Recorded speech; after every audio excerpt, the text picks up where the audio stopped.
Ngayon lang namin nasubukan tong 99 pesos mix and match ng Chowking. Sa 99 pesos, pipili ka ng isang main dish tsaka isang side dish. At ito nga yung mga pinili namin. Sa akin yung pinili ko, itong chow fan na may kasamang kangkong with bagoong. Maraming serving nila nitong kangkong kaya share na lang kami ni Maynard. Kaya yung pinili niyang partner sa chow pan itong butchi. Bigla nga lang pala kami nagkaayaan dito kahapon sa may Chowking. 198 pesos lang yung binayaran namin at tig 99 pesos nga kami. Ito yung mga pagpipilian nyo sa main dish pwedeng chow fan, siopaw, wonton mami, tsaka pansit canton. Pili ka lang ng isa dyan sa main dish tapos sa step 2 pipili ka naman sa side dish. At ito nga yung mga pwede nyong pagpilian, pwedeng halo-halo, 3 pieces butchi, chicharap, kangkong with bagoong o kaya naman drinks na iced tea. Kayo na bahala kung anong gusto nyong combination ng main tsaka side dish. Basta ang presyo nito ay 99 pesos lang. Ayos din na may pagganito sila no. Kasi madalas kapag nagcha-chowking kami, chow fan o kaya naman wonton lang yung binibili ko. Kaya hindi ko natatry ibang available nila sa menu katulad nitong kangkong. Nung nakita ko nga to sa may mix and match, na target lock talaga to sa side dish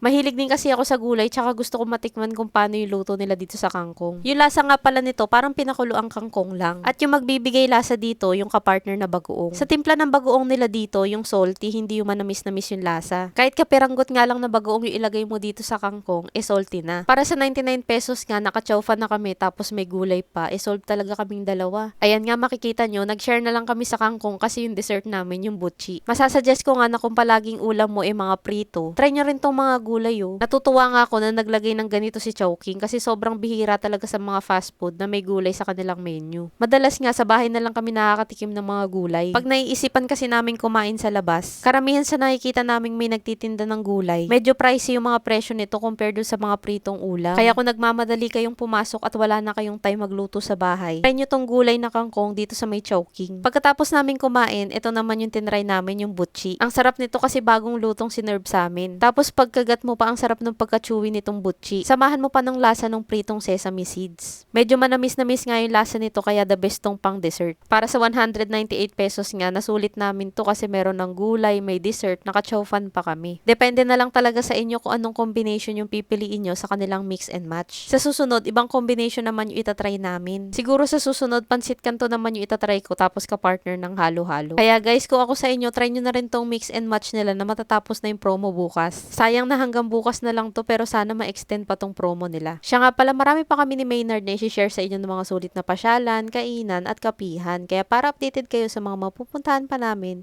huwag niyong kalimutang i-follow ang aming mga social media accounts. Yun lang, maraming salamat po sa panonood. Bye!